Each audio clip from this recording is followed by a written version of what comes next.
샬롬, 우리 사랑하는 고등부 친구들, 한 주간 잘 지냈습니까? 아마 우리 1, 2, 3학년 친구들 모두 다 온라인 개학해서 온라인 수업도 듣고 또 한 주간 나름대로 분주하게 바쁘게 열심히 살았을 것 같습니다. 네, 오늘 이 시간에도 함께 예배 드릴 텐데요. 영상으로 예배 드릴 때 여러분들 성경책이랑 설교 노트랑 또 홈페이지에 있는 주보랑 준비해서 함께 마음을 모아서 함께 예배하도록 하겠습니다. 잠깐 준비하는 시간 드리도록 하겠습니다.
그분을 믿는다면 나에게 평안 뿐이죠. 하나님은 날 좋게 하시고 그분의 선하심은 한결같죠. 모든 순간에서 그분을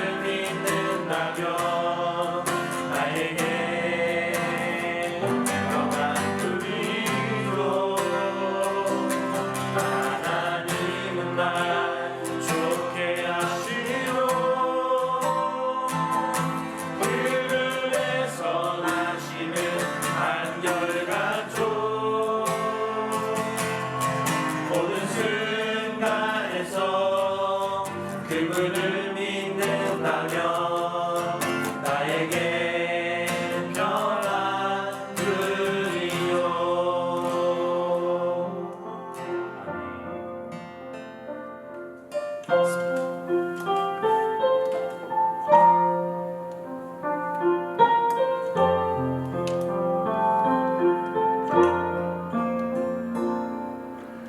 나는 하나님을 예배하는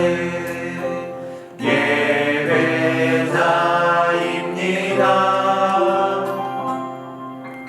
내가 서 있는 곳 어디서나 하나님을 예배합니다. 내 영혼 거룩한 은혜를 향하여 내 마음 완전한 하나님 향하여 이곳에서 바로 이 시간 하나님을 예배합니다. 나는 하나님을 예배하는 예배자입니다.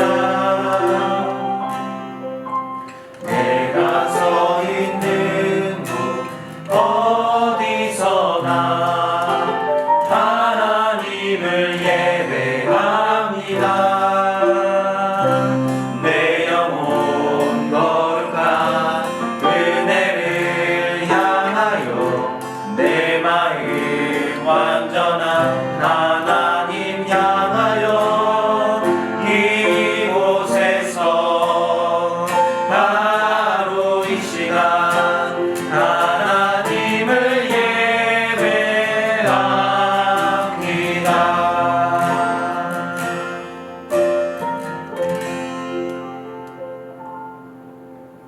2020년 4월 19일 주일 예배를 하나님께 드리도록 하겠습니다. 다 함께 사도신경으로 신앙을 고백합니다. 전능하사 천지를 만드신 하나님 아버지를 내가 믿사오며 그 외아들 우리 주 예수 그리스도를 믿사오니 이는 성령으로 잉태하사 동정녀 마리아에게 나시고 본디오 빌라도에게 고난을 받으사 십자가에 못 박혀 죽으시고 장사한 지 사흘 만에 죽은 자 가운데서 다시 살아나시며 하늘에 오르사 전능하신 하나님 우편에 앉아 계시다가 저리로서 산자와 죽은 자를 심판하러 오시리라. 성령을 믿사오며 거룩한 공회와 성도가 서로 교통하는 것과 죄를 사하시는 것과 몸이 다시 사는 것과 영원히 사는 것을 믿사옵나이다. 아멘. 우리 다 함께 하나님을 찬양하겠습니다. 정명희 선생님께서 우리를 대표하여 기도해 주시겠습니다. 아버지 하나님 감사하고 감사드립니다. 하나님이 저희에게 크신 은혜를 주시어서 저희들 주일 이렇게 영상을 통하여서 각 가정에서 예배를 드리게 하여 주시는 아버지 하나님 그 크신 은혜에 감사하고 감사드립니다. 또한 저희들의 영혼을 사망에서 생명으로 건져주신 아버지 하나님 감사하고 감사드립니다. 우리 주 예수 그리스도를 보내주시고 또 저희들은 우리 주 예수 그리스도를 믿는 믿음을 주셔서 저희들이 그분을 믿는 믿음으로 저희들이 천국을 소유할 수 있는 하나님의 자녀들 되게 하여 주시네 감사하고 감사드립니다.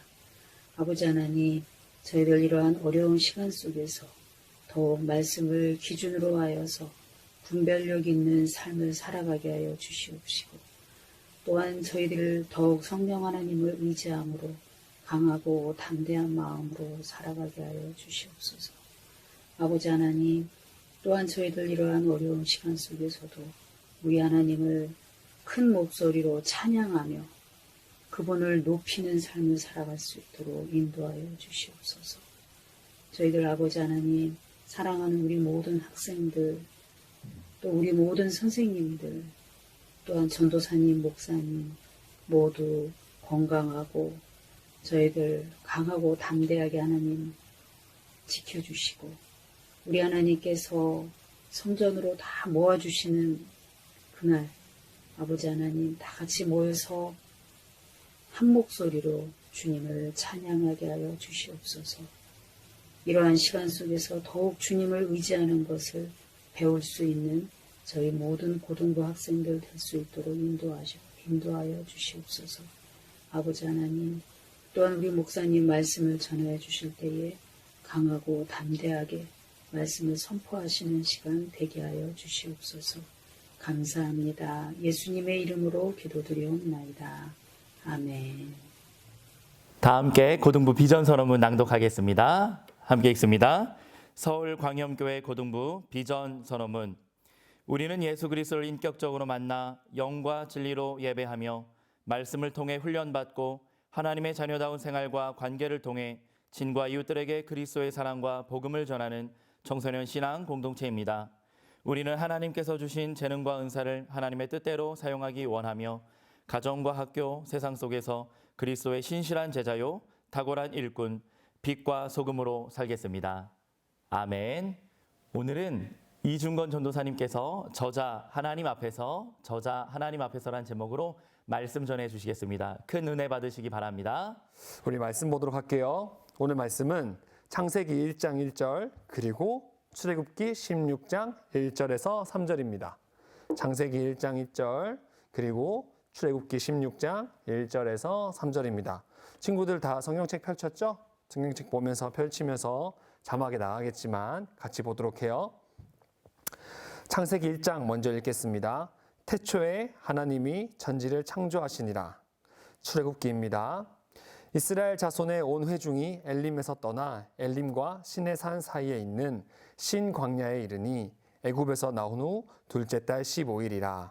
이스라엘 자손 온 회중이 그 광야에서 모세와 아론을 원망하여 이스라엘 자손이 그들에게 이르되 우리가 애굽 땅에서 고기 가마 곁에 앉아 있던 때와 떡을 배불리 먹던 때에 여호와의 손에 죽었더라면 좋았을 것을 너희가 이 광야로 우리를 인도해 내어 이 온 회중이 줄여 죽게 하는도다.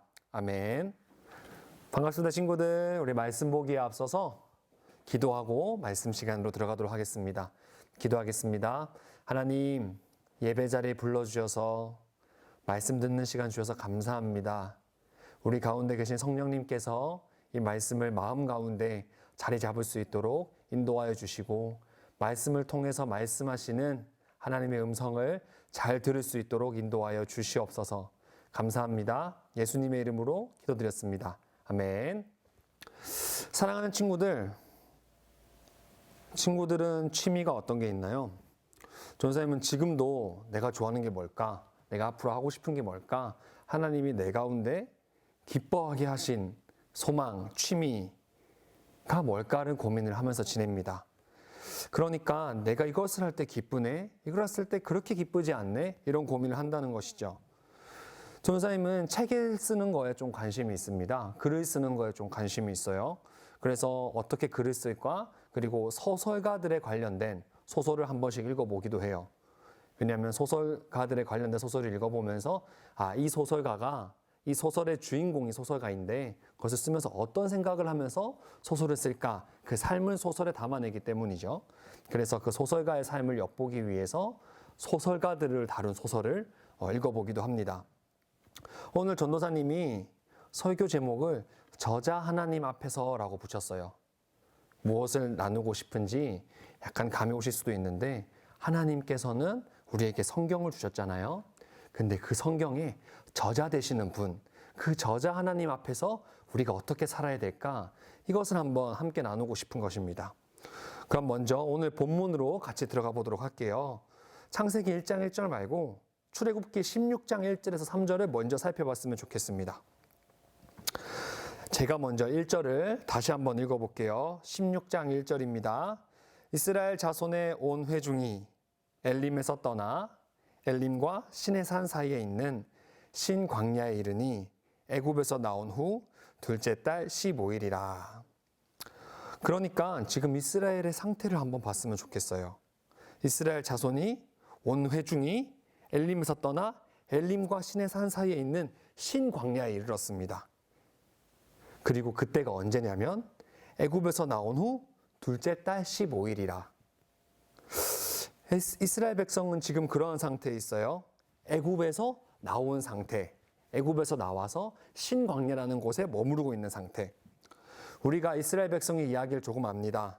우리가 잘 알다시피 이스라엘 백성은 애굽에서 부당한 노동 착취를 당했고 인간 유해 대우를 받았어요.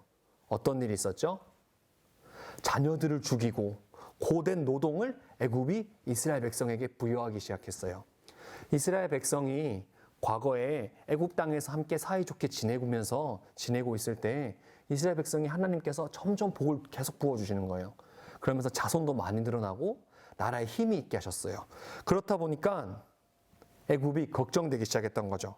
애굽 속에서 살아가던 이스라엘 백성이 하나님의 은혜로 계속해서 성장합니다. 인원수가 늘어납니다.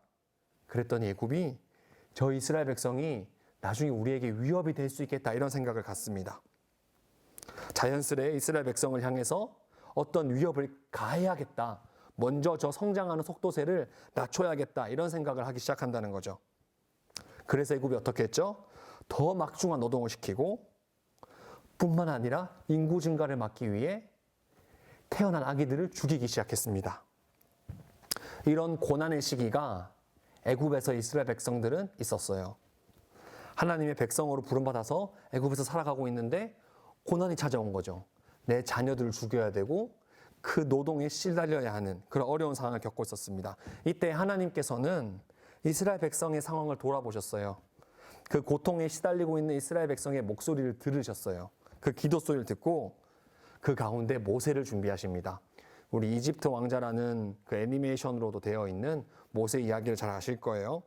그 모세를 준비시키시고 기다리시고 마침내 이스라엘 백성으로부터 다시 애굽으로부터 이스라엘 백성을 구원해 내십니다. 우리는 또 하나 잘 아는 이야기가 있죠. 그 구원의 과정이 어땠나요? 이스라엘이 쿠데타를 일으켜서 한 명의 지도자를 일으켜서 혁명을 하면서 칼과 창을 빼어들고 전쟁을 해서 애굽과 물리쳐서 나온 게 아니라 하나님께서 인간이 할 수 없는 10가지 재앙, 기적들을 행하시면서 모세를 통하여 이스라엘 백성을 애굽에서부터 나왔습니다. 이 일을 통해서 무엇을 알 수 있었을까요? 애굽과 이스라엘 백성 그리고 이 이야기를 아는 주변 국가들은 무엇을 느낄 수 있었을까요? 우리를 구원하시는 하나님, 이스라엘 백성을 어떤 신이 인도하고 있는데 그 하나님은 기적을 베푸시면서 자기 백성을 인도하시는 분이구나.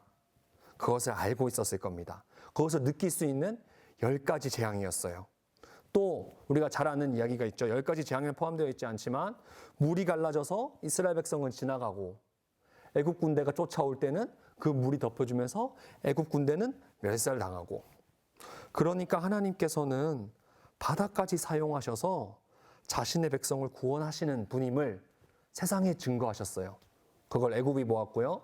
이스라엘 백성이 피부로 느꼈고요. 그 주변 국가들이 그 이야기를 전해 들었습니다. 이렇게 이스라엘 백성이 애굽으로부터 나왔어요.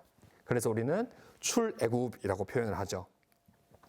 지금 오늘 본문에 있던 시기가 언제라고요? 이 출애굽이 있은 지 둘째 달 15일이 지난 후 그때라는 거죠. 둘째 달 15일. 채 많이 되었다 치더라도 채 100일이 되지 않는 그런 시간입니다. 하나님의 역사를 보고 하나님의 놀라운 기적을 보고 100일이 되지 않는 그 시기. 그 시기가 오늘 함께 읽은 출애굽기 16장 1절에서 3절 그 본문의 배경입니다. 이제 이스라엘 백성은 어떤 상황에 놓여 있는지 볼게요. 어떤 상황이지요? 신광야, 광야에서 살아가고 있습니다. 광야라고 하면 쉽게 생각하면 물이 부족하고 먹을 것이 부족하고 사람들이 잘 살아갈 만한 그런 인프라, 사회 구축, 시스템 이런 게 없는 곳, 그런 곳을 광야로 보시면 되겠어요. 지금 어떤 상황입니까? 하나님의 기적을 경험했지만 그래서 애굽의 고난으로부터 빠져나왔지만 물이 부족한 상황이고요. 먹을 것이 부족한 그런 상황. 하나님의 기적을 영원히 경험했고 맛봤지만 여전히 어려움과 결핍이 있는 그런 상태이지요. 물이 부족하고 먹을 것이 부족한 어려움이 있는 상태입니다. 다음 구절을 한번 같이 읽어볼까요? 16장 2절에서 3절입니다. 친구들이 한번 읽어주시겠어요? 16장 2절에서 3절입니다. 읽어주세요. 시작.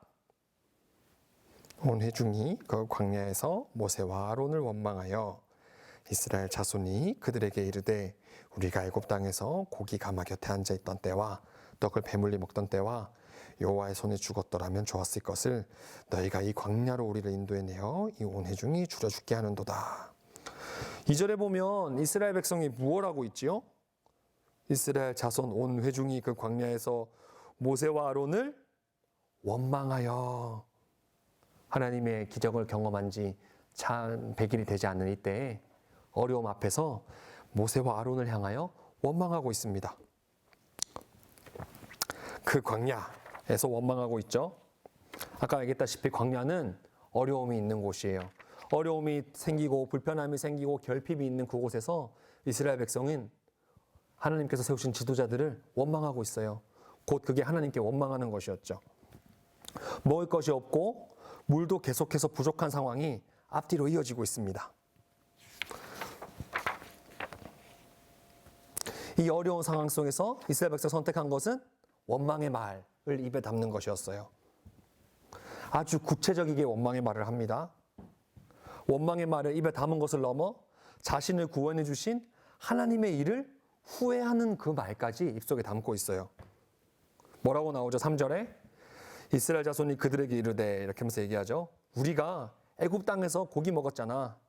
그 가마 곁에 앉아서 고기 먹었잖아. 떡을 배물리 먹었잖아. 차라리 그때 하나님의 손에 죽었으면 좋았을 것을 이렇게 얘기합니다.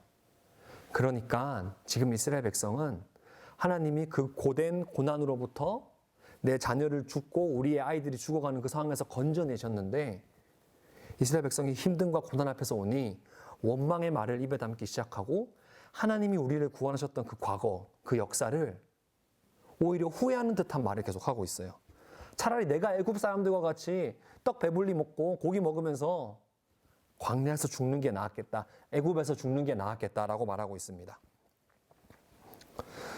애굽 땅에서 고기와 떡을 배불리 먹을 그때가 차라리 여호와의 손에 죽는 게 더 낫겠다. 지금보다 그때가 더 좋겠다. 이렇게 하나님의 역사하심을 부정적으로 입에 담고 있는 거죠. 하나님께서 자신의 백성을 돌아보고 어려움 속에서 구원해내셨는데 그 상황을, 그 과거를 원망의 재료로 삼고 있습니다. 애굽 백성과 같이 여호와의 손에, 하나님의 손에 죽는 게 낫겠다고 이야기하고 있죠. 친구들, 저를 포함해서 우리 고등부 친구들은 평생에 이런 말을 하지 않았으면 좋겠어요. 우리에게는 현재 상황에 대한 원망도 없었으면 좋겠어요. 그리고 과거 상황에 대한 그것을 돌아보면서도 원망의 재료로 삼지 않았으면 좋겠습니다. 내가 과거에 이런 일이 있었는데 차라리 그때 안 그랬으면 좋겠다. 하나님이 왜 그렇게 인도하셨는지 모르겠다. 이런 말을 입에 담지 않았으면 좋겠고 현재를 바라보면서도 하나님께서 나를 지금 이렇게 인도하고 계신데 왜 이렇게 인도하실까? 왜 어려운 싸움에 두실까? 원망하지 않았으면 좋겠습니다.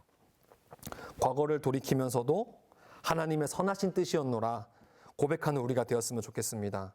그 과거의 일이 이해가지 않는 일일 수 있어요.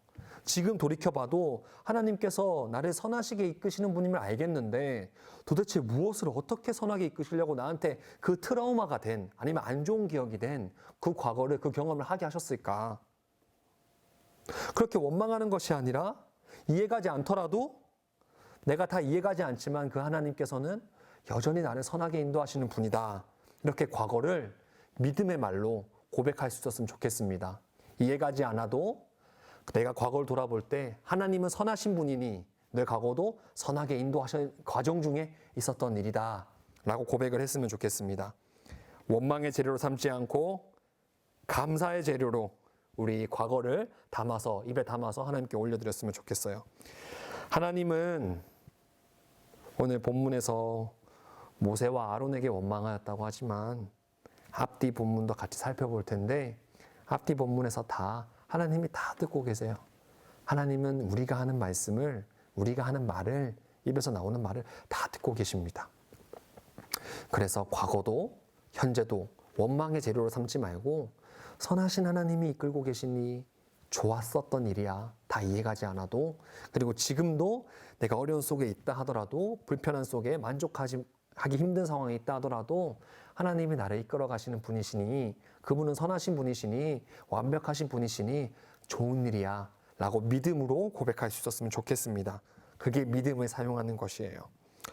하나님은 이스라엘 백성이 그때 원망하였던 걸 다 듣고 있었던 것처럼 지금도 우리 말씀을 다 듣고 계십니다. 이스라엘의 우리의 목소리에 늘 귀 기울이고 계시지요. 이스라엘의 이러한 원망과 불평은 한 번 있었던 일이 아니에요. 오늘 본문의 바로 앞부분 출애굽기 15장 22절에서 27절의 내용이 있는데요. 친구도 들으면 알 내용이지만 그 중에서 22절에서 24절만 읽어보겠습니다. 친구들은 눈으로 따라와도 좋아요. 전도사님 읽어볼게요. 21절입니다. 모세가 홍해에서 이스라엘을 인도하며 그들이 나와서 수르 광야로 들어가서 거기서 사흘길을 걸었으나 물을 얻지 못하고 마라에 이르렀더니 그곳 물이 써서 마시지 못하겠으므로 그 이름을 마라라 하였더라. 백성이 모세에게 원망하여 이르되 우리가 무엇을 마실까 하매. 오늘 실광야 그 본문 읽기 바로 직전에 마라라는 곳에 이스라엘 백성이 도착을 했어요. 근데 거기에서 물을 마시려고 물을 떠서 마셨더니 어떤 일이 벌어졌습니까? 써서 마시지 못하는 상황에 온 거예요. 사흘길을 걸어와서 물을 얻지 못했기 때문에 그 물이 나타났을 때 굉장히 반가웠을 거예요. 너무 목이 말라서 달려가서 마시고 다 같이 모여서 마시고 자녀를 업고 가서 마시고 자녀한테 먼저 먹이고 이렇게 하기 위해서 먼저 먹어봤겠죠. 먼저 먹어봤을 때 어떤 일이 있었습니까? 물이 꿀처럼 달았나요? 물이 썼어요. 그러니까 오랫동안 물을 마시지 못했을 때 그 물을 마셨는데 물이 썼어요. 이러한 결핍과 어려움이 있는 상황이었습니다. 물이 부족했으니 하나님 물을 주셨으면 내가 아주 달게 마실 수 있겠거니 생각을 하고 물을 마셨고, 근데 갈증이 해소되지 않을 뿐만 아니라 마실 수 없는 물이 얼마나 낙담이 컸겠습니까? 어려움이 찾아왔죠. 불편함이 찾아왔죠. 짜증이 밀려왔죠. 하나님께 만족드리기 힘든 그 어떠한 상황이 온 거예요. 그런데 그때 이스라엘 백성은 무엇을 했습니까? 이 물을 통해서 하나님이 나한테 어떤 일을 행하실 거야? 내가 모르겠지만 하나님이 왜 쓴물을 주셨을까? 하나님한테 어떤 계획이 있을까? 내가 하나님을 기다려봐야지, 하나님께 여쭤봐야지, 이런 반응을 보였나요? 아니죠. 바로 원망합니다. 23절에 백성이 모세에게 원망하여 이르되 우리가 무엇을 마실까? 하면서 원망을 합니다. 한 본문 더 보죠. 오늘 읽었던 16장 본문의 바로 뒷장인 17장에서도 이런 일이 생깁니다. 이 앞부분에서는 물이 써서 못 먹었는데 17장에서는 마실 물이 없는 그런 본문이 등장해요. 1절에서 3절입니다. 전사 읽어볼게요. 이스라엘 자손의 온 회중이 여호와의 명령대로 신 광야에서 떠나 그 노정대로 행하여 르비딤의 장막을 쳤으나 백성이 마실 물이 없는지라. 이제는 하나님의 말씀에 순종해서 신 광야에서 르비딤이라는 곳에 도착을 했어요. 장막을 쳤는데 물이 없습니다. 그러자 백성이 모세와 다투며 이야기합니다.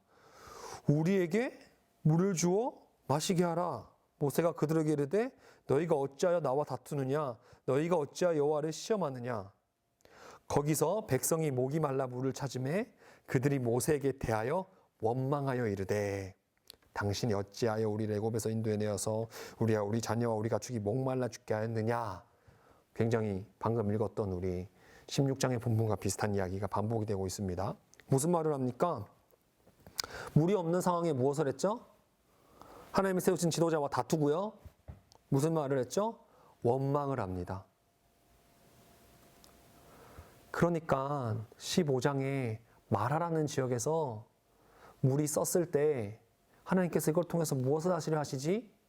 하나님을 기다리자. 하나님께 여쭈어보자. 하나님은 우리를 선하게 인도하시는 분이니까 좋으신 일을 행하실 거야 라고 하지 않았던 백성이 16장인 신광야에서도 먹을 것이 없자 불평불만을 하고 오히려 하나님의 손에 죽은 게 낫다라고 얘기를 하고 17장에서는 또 물이 없으니 이번에도 원망을 하기 시작합니다.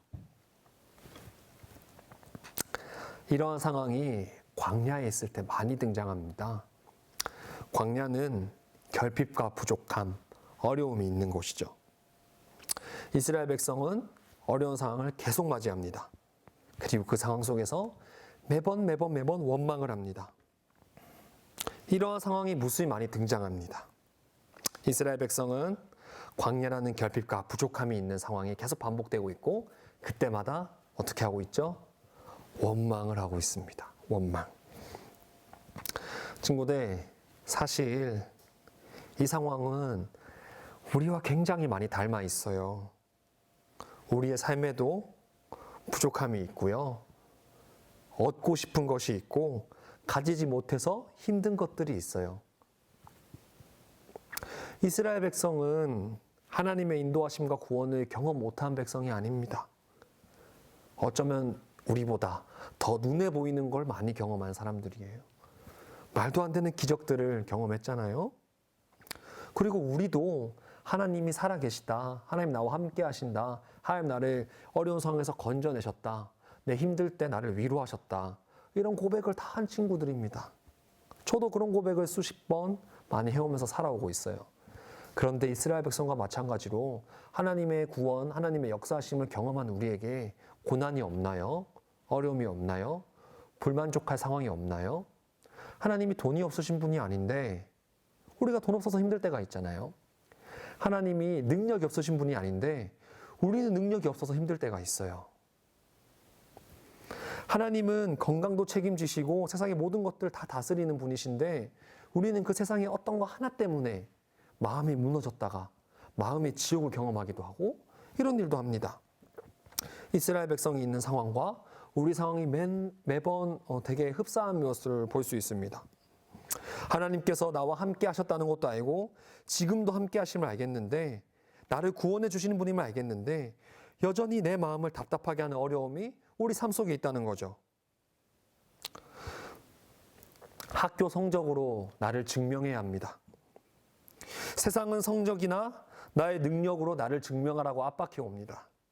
나에게는 내가 강하다고 증명할 성적이나 끼가 능력이 없습니다. 나는 강해, 나는 두렵지 않아, 난 내 미래가 당당해 라고 내 성적이나 내 성실함이나 우리 집안에 가지고 있는 물질로 당당하고 싶은데 그런 게 부족해요, 우리는. 그런 것들의 결핍이 우리를 두렵게 만들고 우리 마음을 답답하게 하는 현실입니다. 다음금하지 못하는 친구들 각자의 누구한테 쉽게 이야기하지 못하는 마음의 어려움들이 다 있을 거예요. 우리는 하나님을 경험했지만 하나님과 동행하고 있지만 여전히 그런 상황에 우리 노출되기도 하고 그런 어려움이 반복되어 찾아오기도 합니다. 이스라엘 백성과 굉장히 비슷한 것 같아요. 하나님 역사하시는 경험하기도 했고 하나님과 동행하는 것도 알지만 어려움이 여전히 있다는 거죠. 가정에 경제적 어려움이 있습니다. 학원 갈 돈이 없습니다. 친구들 사이에서 잘 어울리고 싶은데 돈 생각만 하면 마음이 답답해질 때가 있습니다. 그래서 때로는 돈 없는 부모님이 원망스러울 때도 있고 때로는 돈 없는 가족을 주신 하나님이 원망스러운 친구들도 간혹 있을 수도 있어요. 부모님은 내가 정하지 않았지만 가정에 불화가 있을 수 있어요. 부모님이 다툴 수 있습니다. 우리 가정에 친구들한테 말하지 못할 어려움이 있을 수가 있어요. 그게 누구한테 얘기하지도 못하는 내 마음의 답답함입니다. 내 성격이 마음에 안 든 친구도 있어요. 친구들과 잘 지내고 싶은데 노력해봐도 인간관계가 잘 안 돼요. 그런 답답함이 있습니다. 외모가 많이 부족한 것 같습니다. 자꾸 내 외모 때문에 자존감이 낮아집니다. 왜 나는 이거밖에 안 되는 외모를 가졌을까? 답답하기도 하고 이 답답해 여기는 것조차 무슨 의미가 있을까 싶어 그냥 체념하기도 합니다. 우리 모두는 결핍과 부족감을 갖고 살아갑니다. 하지만 이스라엘 백성과 너무 닮은 우리의 상황이지만 하나님이 우리와 함께 하시지만 고난이 있는 이 상황, 이스라엘 백성이 그때도 그리고 지금 우리도 같지만 반응은 우리가 다르게 했으면 좋겠습니다. 우리는 이스라엘 백성이 우리 앞에서 살펴봤던 그 세 번의 반응, 그거와는 달랐으면 좋겠어요. 마라라는 지역에서 너무 목이 말랐는데 쓴물을 마셨을 때 원망을 했고요. 신광야에서 먹을 것이 없을 때 원망을 했고요. 르비딤에서 마실 물이 없었을 때 또 원망을 했습니다. 하나님이 내 삶에 함께하고 계시는 이 상황 가운데서 우리가 그 상황을, 어려움을, 부족함을, 결핍을 원망의 재료 말고 다른 것으로 입에 담았으면 좋겠어요.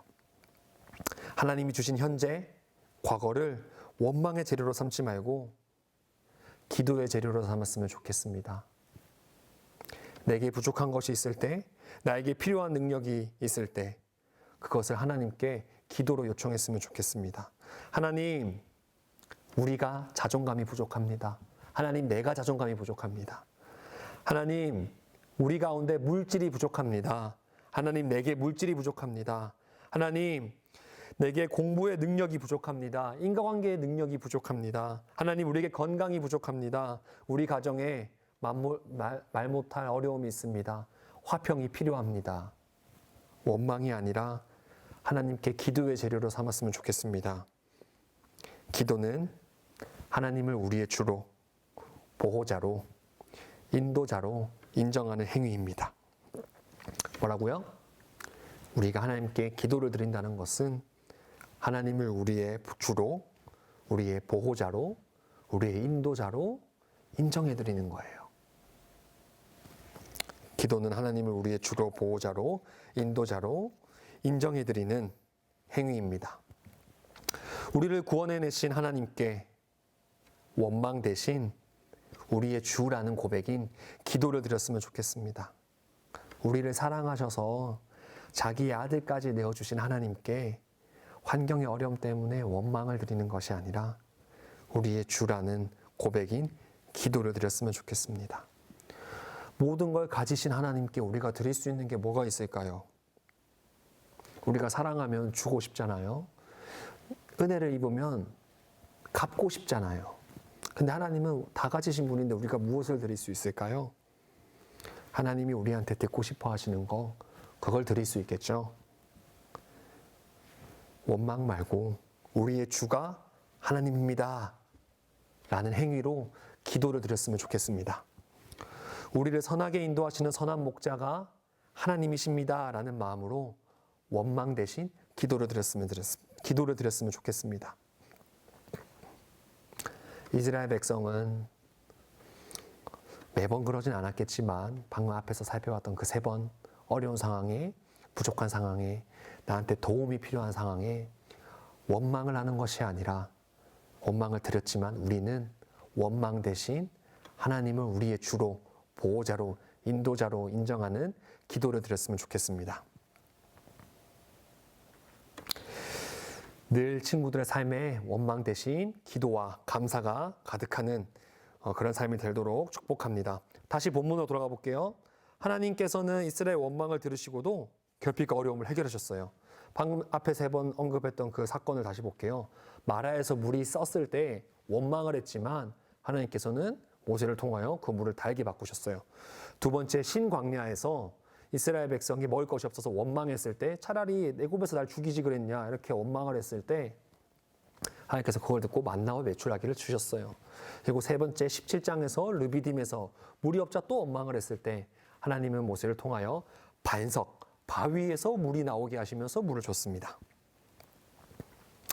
그러니까 하나님께서는 원망을 들으시고도 결핍과 어려움을 해결해 주셨어요. 그리고 주신 것이 하나 더 있습니다. 바로 하나님의 말씀인 성경을 이 시기에 주셨어요. 우리가 잘 아는 거,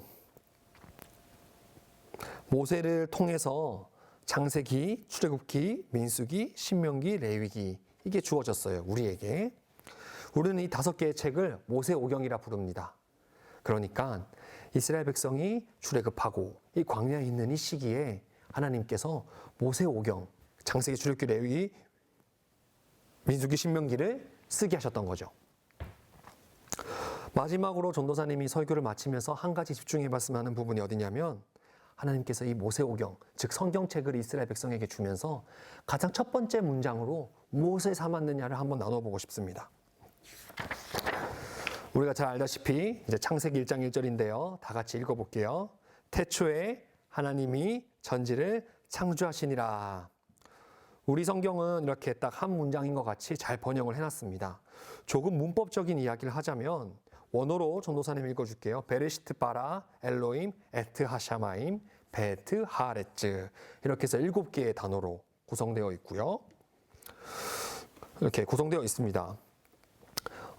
이런 좀 말이 있어요. 창세기 1장 1절이 독립된 하나의 문장이냐 아니면 2절과 이어져 있는 문장이냐 이렇게 본의에 따라서 해석이 조금 달라지기도 해요. 이 문법적인 이야기를 조금 하자면 태초에라고 번역되는 이 히브리어 베레시트라고 하는 이 브레싯에 정관사 하가 없습니다. 그래서 일부 학자들은 이 부분을 보면서 2절과 이어져 있는 문장이다라고 이야기하긴 해요. 하지만 우리가 성경에 사용된 예를 찾아보면 그 용례를 찾아보면 시간이나 때를 나타내는 구절에서는 정관사 하를 쓰지 않아요. 그러지 않으면서도 독립된 구절을 이루긴 합니다. 결과적으로 전도사님이 굳이 문법적인 예까지 이끌면서 하고 싶은 말은 뭐냐면 창세기 1장 1절이 독립된 하나의 구절이라는 거예요. 2절과 이어져 있지 않은 하나의 문장이라는 거죠. 이렇게 하면 무엇이 달라지냐? 독립된 문장일 때 선언적이고 선포적인 성격을 띠어요. 이 문장이. 그러니까 쭉 줄글이 있고 그 줄글 가운데 하나의 문장이 아니라 하나의 제목과 같이 하나의 선포되는 강조되는 그러한 효과가 있다는 거죠. 독립된 문장에는. 그래서 하나님께서는 이렇게 말씀하시는 겁니다. 창세기 1장 1절로 선포하고 계신 거예요. 태초에 하나님이 천지를 창조하셨다. 창조주 하나님이 이 세상 모든 만물을 창조하셨다. 하나님이란 분은 세상을 창조하신 분이다. 하나님이 창조주이다. 이것을 이야기하고 있어요. 이것을 선언하고 선포하고 있는 것이죠. 이게 무슨 의미가 있을까요? 왜 갑자기 이 본문을 가져와서 같이 나눌까요? 지금 이스라엘 백성은 우리와 마찬가지지만 하나님의 인도하심과 구원하심을 경험하고 있는 하나님의 백성이에요. 하나님이 살아계심도 알겠고 하나님이 역사하셨음도 과거에 경험을 했던 사람들입니다. 그 가치관도 공유하고 있어요. 우리가 굉장히 흡사하죠. 또 흡사한 것이 하나가 그럼에도 불구하고 여전히 결핍과 어려움이 그 삶 속에 있다는 거죠. 이것도 우리랑 비슷합니다. 우리 삶에도 하나님을 경험했지만 여전히 어려움과 결핍과 부족함으로 둘러싸여서 마음이 답답함이 있는, 어려움이 있는 그런 하나님의 백성들이라는 거죠. 그때 하나님이 말씀을 주시면서 1장 1절에 선포하신 겁니다. 하나님인 나가, 너희를 인도하는 내가 천지를 창조한 신이라는 것을 말씀하시는 겁니다. 그러니까 이스라엘 백성이 하나님을 경험했음에도 불구하고 그 어려움 가운데서 믿음을 지키기 힘든 그 가운데서 원망 대신 믿음으로 기도하기가 힘든 그 가운데서 원망 대신 믿음으로 감사하기 힘든 그 상황 속에서 하나님은 이렇게 첫 문장으로 선포하시는 거예요. 너희를 인도하는 내가 온 만물을 다스리는 창조주야. 상황의 어려움 앞에 생존을 위해 두려워 떨지 말고 여전히 너희를 선하게 이끄는 나를 바라봐. 나는 너희 환경에 있는 어려움을 해결할 수 있는 창조주 하나님이야. 그런 내가 너와 함께하고 있고 그런 내가 너희를 인도하고 있단다.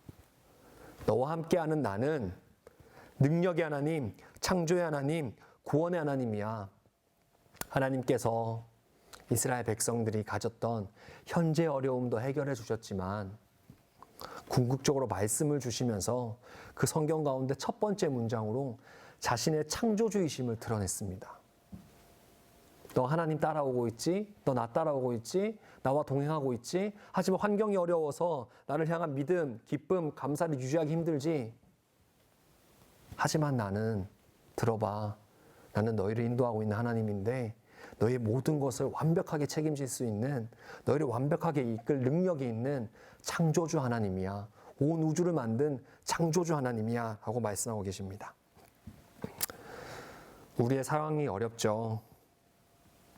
너무 힘들어서 그 수렁에 빠질 때면 아무도 나를 구해줄 수 없을 때가, 그럴 것 같을 때도 경험하기도 합니다. 학교 가기가 두려울 때가 있고요.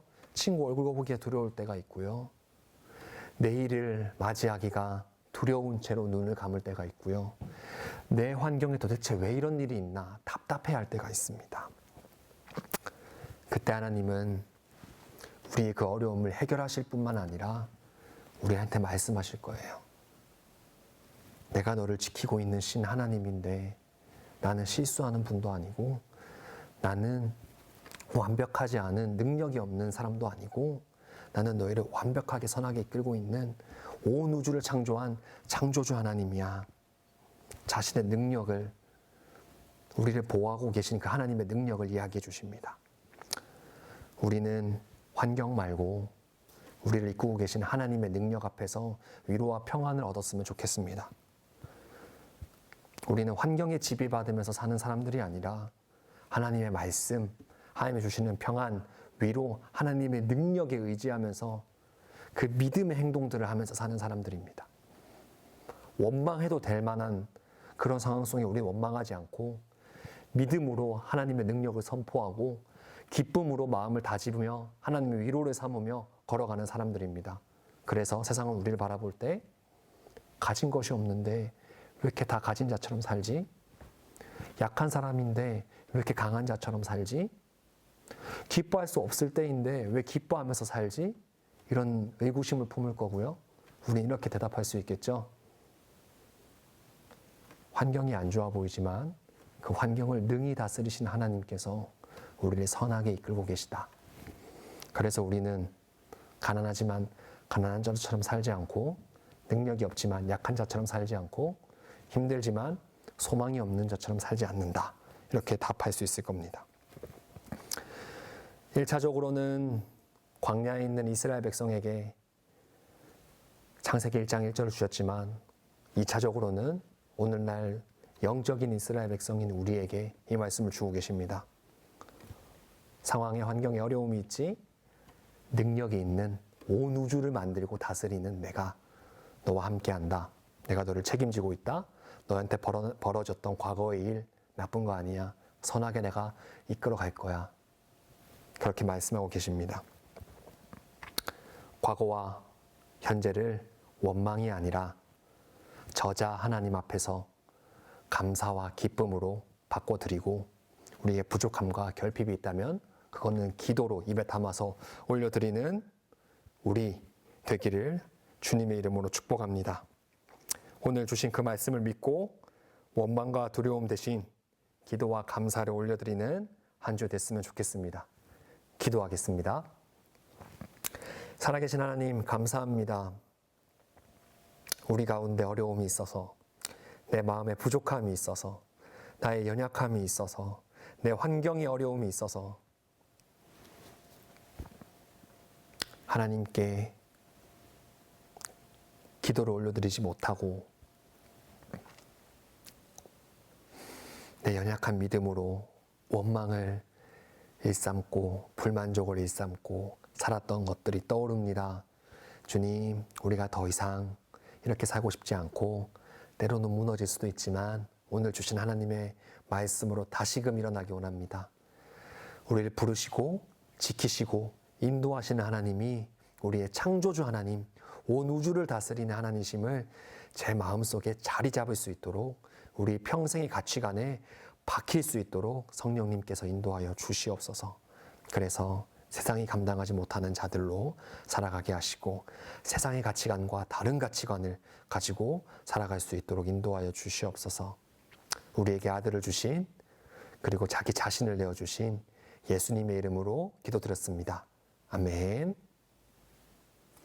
이제는 우리의 생명이 되시는 예수 그리스도의 은혜와 하나님 아버지 말로 다 할 수 없는 무한하신 사랑과 성령님 위로하시고 동행하시며 충만 역사 교통하심이 하나님 말씀을 붙잡고 주님과 동행하기를 소원하고 결단하는 사랑하는 고등부 친구들, 선생님들 머리머리 위에 이들의 가정과 학업과 진로 위에 조국 대한민국과 모든 청소년들 위해 이제로부터 영원히 함께 있을지어다. 아멘. 사랑하고 축복합니다. 네, 함께 예배할 수 있어서 기쁘고 감사합니다. 이제 곧 교회에서 만나서 함께 얼굴 보고 또 예배하는 그날을 소망합니다. 광고하겠습니다. 오늘 함께 예배에 참석한 모든 친구들과 선생님들 주님의 이름으로 환영하고 축복합니다. 5월달 청소년 매일 성경 큐티책이 발간되어서 제가 주문해 놓았는데 다시 만나는 날 교회에서 한 권씩 나눠드리도록 하겠습니다. 큐티 계속 열심히 하고 있죠? 4월 한 달 큐티는 이제 마가복음이 끝나고 에스겔서 말씀으로 큐티하게 됩니다. 하나님 말씀과 늘 동행하는 우리 친구들 되기를 축복합니다. 부활절이었습니다. 지난 주일이 부활절이어서 우리가 만나서 예배하지 못해서 따로 헌금을 하지 못했지만 부활절기 감사헌금으로 드려진 금액을 교회의 전통에 따라서 구제사역으로 지출했습니다. 특별히 코로나19 때문에 많이 어려움을 겪고 있는 대구 경북 지역의 개척교회 두 교회 목사님 가정을 섬겼고요. 또 대전에 있는 개척교회 한 군데를 섬겨서 총 3군데 개척교회 여러분들이 드린 헌금으로 섬겼습니다. 만나는 날 더 자세히 보도하도록 하고요. 주보를 통해 광고하도록 하겠습니다. 우리 1, 2학년 친구들도 이제 온라인 수업으로 개학했을 텐데 열심히 공부하고 또 건강관리도 잘 하다가 조속한 시일에 건강한 모습으로 다 함께 만나길 바랍니다. 한 주간 주님 안에서 승리하세요. 샬롬. 안녕하세요. 1학년 박하영입니다. 요즘 대한민국 상황이 많이 좋아져서 곧 등교 개학과 정상 예배가 이루어지길 소망하고 있습니다. 우리 모두 그 날을 위해 또 세계의 안정을 위해 기도해요. 사랑합니다. 고등부 친구들 안녕하세요. 선생님들 안녕하세요. 다들 잘 지내고 계시나요? 친구들 이제 온라인 개학하고 집에서 핸드폰으로 몇 시간 동안 수업 영상 보는 거 정말 힘들죠? 우리 조금만 더 힘내봐요. 그리고 일터나 공부하는 곳에서 최선을 다하고 있는 선생님들도 모두 하나님이 힘을 주시길 간절하게 기도할게요. 우리 집에 있는 시간이 많아졌잖아요. 각자 가정 안에서 평안을 회복하고 서로 더욱더 사랑하는 시간을 보냈으면 좋겠습니다. 다시 보는 그날까지 몸도 건강하고 마음은 하나님의 양식으로 튼튼하게 지내서 보길 바래요. 그럼 그날 봐요. 안녕.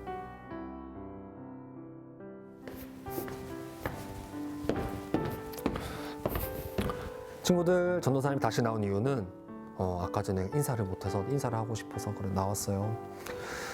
뭐랄까, 우리 못 본 지 너무 오래됐는데 너무 보고 싶고, 친구들 다 연락 못하고 농담 따먹기도 못하고 친해질 기회도 많이 못 가졌는데 우리가 너무 오래 떨어져 있는 것 같은데 너무 아쉽다는 마음 기억해주고, 건강하게 잘 있다가 화평하게 화목하게 잘 있다가 감사하게 기쁨으로 잘 있다가 우리 빨리 만났으면 좋겠습니다. 전사에 만나서 농담 따먹기도 많이 하고 이상한 이야기도 많이 하고 행복한 시간 가져요. 사랑해요.